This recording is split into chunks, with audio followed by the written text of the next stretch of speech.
আসসালামু আলাইকুম। সংবাদে আপনাদের সবাইকে স্বাগত জানাচ্ছি। আমি ফিরোজ তোহা। শুরুতেই আরবে কেবলস সংবাদ শিরোনাম জানিয়ে দেব সর্বশেষ গুরুত্বপূর্ণ আপডেট সংবাদ। শুরুতে শিরোনাম। দেশের আর্থিক খাত চরম ঝুঁকিতে দেখছে বিএনপি। বর্তমান বাংলাদেশের আর্থিক খাত চরম ঝুঁকিতে রয়েছে। বৈদেশিক মুদ্রায় রিজার্ভ অব্যাহত গতিতে হ্রাস পাওয়া, ডলার সংকট আরও তীব্র হচ্ছে এবং জিনিসপত্রের দাম অস্বাভাবিকভাবে বৃদ্ধির প্রেক্ষাপটে এমনটা মনে করছে দলটির স্থায়ী কমিটি। এরপর জানিয়ে দিব আওয়ামী লীগের এমপি আনারের মৃত্যু নিয়ে যা বললেন পররাষ্ট্রমন্ত্রী ডক্টর হাসান মাহমুদ। জানিয়ে দিব 14 দলীয় জোটের শীর্ষ নেতাদের বৈঠক। মেননের বাসায় 14 দলের কয়েকজন শীর্ষ নেতারা জরুরি বৈঠক করেছেন। এদিকে এমপি আজিম খুনের পেছনে ভারত জড়িত নয় বলছেন স্বরাষ্ট্রমন্ত্রী। ভারতের পশ্চিমবঙ্গে ক্ষমতাসীন আওয়ামী লীগের সদস্য এমপি হত্যাকাণ্ডের ঘটনায় দুই দেশের সম্পর্কের কোনো অবনতি ঘটবে না বলে জানিয়েছেন স্বরাষ্ট্রমন্ত্রী আসাদুজ্জামান খান কামাল। তিনি বলেন, কিভাবে হত্যাকাণ্ড ঘটল এ বিষয়ে পূর্ণাঙ্গ তথ্য পাওয়ার চেষ্টা করছে বাংলাদেশ। এদিকে নেত্রকোনার সাবেক এমপি মানু মজুমদার মারা গেছেন। নেত্রকোনা 1 আসনের দুর্গাপুর কমলাকান্দার সাবেক সংসদ সদস্য নেত্রকোনা জেলা আওয়ামী লীগের সহসভাপতি মানু মজুমদার 72 মারা গেছেন। মঙ্গলবার 21 মে রাত 2টার দিকে ভারতের একটি হাসপাতালে চিকিৎসাধীন অবস্থায় তিনি মারা যান। এবং সর্বশেষ জানিয়ে দেব ইসরায়েলের জন্য আরও ভয়ঙ্কর হবে ইরানের ভবিষ্যৎ নেতা, বলছেন আয়াতুল্লাহ আল খামিনি। প্রেসিডেন্ট ইব্রাহিম রাইসি এবং পররাষ্ট্রমন্ত্রী হোসাইন আমির আবদুল্লাহিয়ানের মৃত্যুর নতুন এক অস্থিতিশীলতার মধ্যে পড়েছে ইরান। এমন এক সময় এই দুর্ঘটনা ঘটল যখন নিজেদের নতুন সর্বোচ্চ ধর্মীয় নেতা নির্বাচনের জন্য উদ্যোগী হচ্ছিল তেহরান। এমনকি সদ্যপ্রাত ইব্রাহিম রাইসিকেই আয়াতুল্লাহ আলী খামেনির উত্তরসূরি করা হবে বলে ভাবা হচ্ছিল।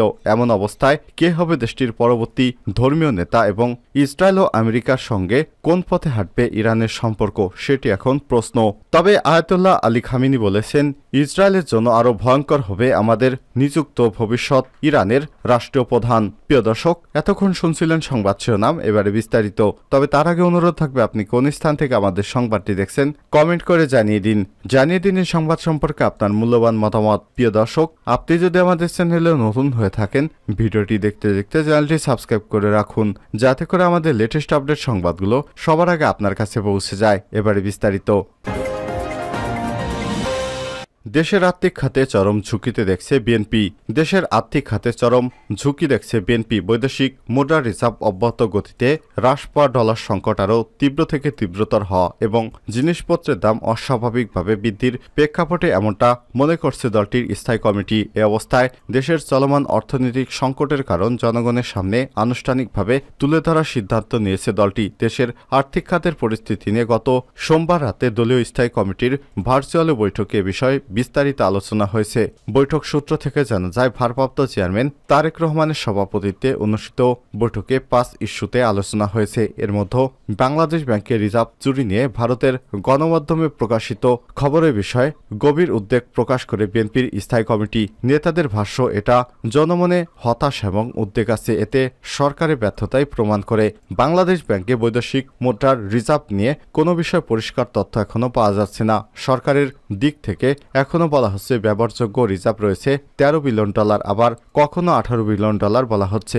বিএনপি নেতারা মনে করেন, নতুন করে রিজার্ভ চুরির এবং হিসাবের গড়মিলের কারণেই বাংলাদেশ ব্যাংকে সাংবাদিক প্রবেশ নিষেধাজ্ঞা দেওয়া হয়েছে। এ বিষয়ে বিএনপির একটি বিশেষজ্ঞ দল কাজ করছে। খুব শিগগিরই দলের পক্ষ থেকে বিস্তারিত বক্তব্য তুলে ধরবে দলটি। দেশের অর্থনৈতিক পরিস্থিতি নিয়ে স্থায়ী কমিটির নেতারা বৈঠকে বলেছেন, দেশে বর্তমান ব্যাপক ডলার সংকট চলছে। বর্তমান ব্যাংকগুলোর কাছে পর্যাপ্ত ডলার নেই। তাদের বাধ্য হয়ে খোলা বাজার থেকে ডলার কিনতে হচ্ছে। এতে করে আমদানি নির্ভর পণ্যের দাম আরও বৃদ্ধি পাচ্ছে। সার্বিকভাবে দেশের অর্থনীতিতে বিরূপ প্রভাব পড়বে। এর ফলে মানুষের ভোগান্তি আরও বাড়বে। সামনে এই সংকট আরও বাড়তে পারে। এতে প্রমাণিত হয় অর্থনীতিতে সরকারের কোনো নিয়ন্ত্রণ নেই। বিশ্ব খাদ্য কর্মসূচি WFPর চলতি মাসে বাংলাদেশের খাদ্যমূল্য পরিস্থিতি নিয়ে একটি প্রতিবেদন প্রকাশ করা হয়। দরিদ্র মানুষের খাবারের ব্যয় 58% বেড়েছে উল্লেখ করে এতে বলা হয়, খানা জরিপ অনুযায়ী 2022 সালে দেশের দরিদ্র সীমার নিচে থাকা মানুষের খাবার কেনার খরচ ছিল প্রতি মাসে মাথাপিছু 1,851 টাকা। গত 2 বছরে খাদ্যপণ্যের দাম বেড়েছে। গত ফেব্রুয়ারি মাসে মাথাপিছু খাবার কেনার খরচ বেড়েছে 2,923 টাকা, যা 2 বছরের আগের তুলনায় 58% বেশি। স্থায়ী কমিটির বৈঠকে ডব্লিউএফপির প্রতিবেদন এবং করণীয় বিষয়ে আলোচনা হয়েছে। বিএনপির মূল্যায়ন হচ্ছে খাবারের এ ব্যয় বৃদ্ধিতে সাধারণ মানুষ আজ দিশেহারা হয়ে পড়েছে। তারা এখন কি করবে কিছু ভেবে পাচ্ছে না, অথচ খাদ্যমূল্য নিয়ন্ত্রণে সরকারের কার্যকর কোনো পদক্ষেপ নেই। ফারাক্কাবাদের নেতিবাচক প্রভাব পরিবেশ এবং জলবায়ু নিয়ে সেমিনার করবে বিএনপি। এ নিয়ে স্থায়ী কমিটির বৈঠকে আলোচনা হয়েছে। বৈঠকে প্রস্তাবিত তিস্তা প্রকল্প নিয়েও আলোচনা হয়। বিএনপির অভিমত, একটি বাস্তবায়নে সরকারের সিদ্ধান্তহীনতা রয়েছে। এটি সরকারের নতজানু পররাষ্ট্রনীতির বহিঃপ্রকাশ। বিএনপির স্থায়ী কমিটির 2 নেতা বলেন, পরিবেশ এবং জলবায়ু ইস্যুতে সারা বিশ্ব সোচ্চার রয়েছে। ফারাক্কাবাদের নেতিবাচক প্রভাব নিয়ে বিএনপি এবং অন্যান্য নেতারা সোচ্চার হতে হবে, তাহলে আন্তর্জাতিক সমর্থনও পাওয়া যাবে। ফারাক্কাবাদের কারণে বাংলাদেশের উত্তর অঞ্চল লবণাক্ততা দেখা দিয়েছে, যা পরিবেশের জন্য বড় শঙ্কা। এমপি আনারের মৃত্যু নিয়ে যা বললেন পররাষ্ট্রমন্ত্রী। ভারতে রহস্যজনকভাবে নিখোঁজ ঝিনাইদহ 4 আসনের সংসদ সদস্য আনারুল আজিম আনারের মৃত্যুর ঘটনাটি তদন্তাধীন রয়েছে বলে জানিয়েছেন পররাষ্ট্রমন্ত্রী ড হাসান মাহমুদ। বুধবার 22 মে দুপুরে ঢাকা বিশ্ববিদ্যালয় নওয়াব আলী সিনেট ভবন মিলনায়তনের 24তম জাতীয় পুনর্নবায়নযোগ্য শক্তি সম্মেলনের পর সাংবাদিকদের প্রশ্নের জবাবে তিনি এসব কথা বলেন। মন্ত্রী বলেন, এমপি আনোয়ারের হত্যাকাণ্ডের ঘটনাটি অত্যন্ত দুঃখজনক। এর সঙ্গে জড়িত 2 জনকে ডিবি গ্রেপ্তার করেছে। কলকাতা পুলিশও কয়েকজনকে গ্রেপ্তার করেছে। এ নিয়ে বিস্তারিত স্বরাষ্ট্র মন্ত্রণালয় জানাতে পারবে। আমরা আমাদের মিশনের মাধ্যমে নিয়মিত খোঁজখবর রাখছি। আমাদের মিশনও কলকাতা পুলিশের সঙ্গে নিবিড় যোগাযোগ রাখছে। উল্লেখ্য, ভারতের পশ্চিমবঙ্গের কলকাতা নিউটাউন এলাকায় এক ফ্ল্যাট থেকে ঝিনাইদহ 4 আসনের সংসদ সদস্য আনারুল আজিম আনারের খণ্ডবিখণ্ড লাশ উদ্ধার করেছে পুলিশ। বুধবার 22 মে কলকাতার বাংলাদেশ দূতাবাসের সূত্র থেকে সব তথ্য জানা গেছে। মৃত্যুর বিষয়টি নিশ্চিত করে স্বরাষ্ট্রমন্ত্রী আসাদুজ্জামান খান কামাল বলেছেন, আনারুল আজিমকে পরিকল্পিতভাবে হত্যা করা হয়েছে।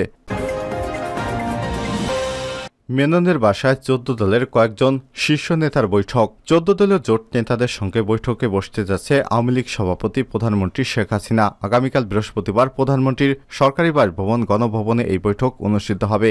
জোট নেত্রীর সঙ্গে বৈঠকের কয়েকদিন আগে নিজেদের মধ্যে আলাপ আলোচনা সেরে রাখলেন শরিক দলের কয়েকজন শীর্ষ নেতা। ওয়ার্কার্স পার্টির সভাপতি রাশেদ খান মেননের রাজধানীর বাসভবনে মঙ্গলবার এ বৈঠক অনুষ্ঠিত হয়। এ সময় প্রধানমন্ত্রী শেখ হাসিনার সঙ্গে বৈঠকে তারা কি বলবেন সে বিষয়ে নিজেরা পরামর্শ করেছেন। এছাড়াও জোট নেতাদের বক্তৃতায় ক্ষোভ উঠে আসে বলেও বৈঠক সূত্র থেকে জানা গেছে। সূত্র জানায়, বৈঠকে রাশেদ খান মেনন ছাড়াও জাসদ সভাপতি হাসানুল হক ইনু, সাম্যবাদী দলের সাধারণ সম্পাদক দিলীপ বড়ুয়া, তরিকত ফেডারেশনের চেয়ারম্যান সৈয়দ নজিবুল বশর মাইজভান্ডারি, ওয়ার্কার্স পার্টির সাধারণ সম্পাদক ফজলে হোসেন বাদশাহ, তরিকত ফেডারেশন এর ভারপ্রাপ্ত মহাসচিব মোহাম্মদ আলী ফারুক সহ জোটের আরও কয়েকজন নেতা উপস্থিত ছিলেন। বৈঠকে উপস্থিত একটি সূত্র যুগান্তরকে জানায়, অনেক বিষয় নিয়ে তাদের মধ্যে আলোচনা হয়েছে। জোট নেতাদের অবহেলার পাত্র হয়ে থাকতে চান না তারা প্রাপ্য সম্মান চান। জোটের প্রয়োজনীয়তা আছে কিনা এ বিষয়ে নেতৃত্ব দেয়া দল আওয়ামী লীগের কাছ থেকে পরিষ্কার অবস্থানের কথা জানতে চান তারা। নিজেদের মধ্যে আলোচনায় এ বিষয়গুলো সামনে এসেছে বলেও জানায় সূত্রটি। অপর একটি সূত্র জানায়, বৈঠকে রাশেদ খান মেনন বলেন, নির্বাচনের আগে এবং পরের অনেক কিছু নিয়েই কথা বলার আছে, সেগুলো আমরা কথা বলবো। অন্যদিকে হাসানুল হক ইনু বলেন, রাজধানী সহ বিভিন্ন স্থানে জামাত মিছিল মিটিং করতে পারে, অনেক জায়গায় আমাদের মিছিল মিটিং করতে দেওয়া হয় না। সূত্র জানায়, বৈঠকে জোট রাখতে হলে শরিকদের সম্মান দিয়েই জোটে রাখতে হবে বলে মন্তব্য করেন দিলীপ বড়ুয়া। তিনি বলেন, জোট থাকবে কিনা সেটা জোট প্রধান দলকেই ভাবতে হবে। জোট রাখা আমাদের চেয়ে তাদের বেশি প্রয়োজন। সুতরাং প্রধানমন্ত্রী শেখ হাসিনার সাথে আমরা কথা বলবো। যদি সে জোট রাখতে চায় তো ভালো, যদি না রাখতে চায় তাহলে জোট ভাঙার পর আমরা কিভাবে কি করব সে বিষয়ে আমরা পরবর্তীতে সিদ্ধান্ত নেব। বৈঠকের বিষয়ে জানতে চাইলে জাসদের সভাপতি হাসানুল হক ইনু যুগান্তরকে বলেন, এটা তেমন কিছুই নয়। আওয়ামী লীগ সভাপতি প্রধানমন্ত্রী শেখ হাসিনা আমাদের ডেকেছেন, আমরা সেখানে যাব, তিনি কি বলেন তার কথা শুনব। এমপি আনার আজিমকে হত্যা দুই দেশের সম্পর্কের প্রভাব ফেলবে না বলছেন স্বরাষ্ট্রমন্ত্রী আসাদুজ্জামান খান কামাল। ভারতের পশ্চিমবঙ্গে ক্ষমতাসীন আওয়ামী লীগের সংসদ সদস্য এমপি হত্যাকাণ্ডের ঘটনায় দুই দেশের পুলিশ তদন্ত করছে বলে জানিয়েছেন স্বরাষ্ট্রমন্ত্রী। ইতিমধ্যেই দেশের সন্দেহভাজন 3 জনকে ধরা হয়েছে। এই ঘটনায় দুই দেশের সম্পর্কের সমস্যা হবে না বলেও জানান তিনি। আজ বুধবার রাজধানীর ধানমন্ডি নিজ বাসভবনে সাংবাদিকদের এসব কথা জানান স্বরাষ্ট্রমন্ত্রী। তিনি আরও বলেন, কিভাবে এই হত্যাকাণ্ড ঘটল এ বিষয়ে পূর্ণাঙ্গ তথ্য পাওয়ার চেষ্টা চলছে। যারা আটক হয়েছেন তারা সবাই বাংলাদেশি। ভারতীয় পুলিশ যে তথ্য দিয়েছে তার ভিত্তিতে যাদের সন্দেহ হয়েছে এমন 3 জনকে ধরা হয়েছে। আরও কয়েকজনকে ধরার চেষ্টা চলছে। মন্ত্রী আরও বলেন, আজ সকালে আমরা সুনির্দিষ্ট হয়ে বলছি যে তিনি খুন হয়েছেন। ভারতীয় পুলিশ আমাদের জানিয়েছে তাকে পরিকল্পিতভাবে খুন করা হয়েছে। স্বরাষ্ট্রমন্ত্রী আরও বলেন, ঝিনাইদহের একটি আসনটি সন্ত্রাস প্রবণতা এলাকা। এখন পর্যন্ত যাদের এই ঘটনার জেরে আটক করা হয়েছে তারা সবাই বাংলাদেশি। এই হত্যাকাণ্ডের মূল মোটিভ উদ্ধারে বাংলাদেশ পুলিশ কাজ করছে। এক্ষেত্রে ভারতীয় পুলিশও সহযোগিতার আশ্বাস দিয়েছে। সেই সঙ্গে আন্তর্জাতিক যত ওয়ে রয়েছে তা নিয়ে কাজে লাগানো হচ্ছে। কিভাবে তার হত্যার বিষয় উদ্ঘাটন করা যায় সে বিষয়ে আমরা সর্বোচ্চ সচেষ্ট রয়েছি। এক প্রশ্নের জবাবে স্বরাষ্ট্রমন্ত্রী বলেন, এই ঘটনায় ভারত জড়িত থাকার প্রশ্নই আসে না। ভারতের সঙ্গে আমাদের সুসম্পর্ক রয়েছে। এই ঘটনা দুই দেশের সম্পর্ককে প্রভাব ফেলবে না।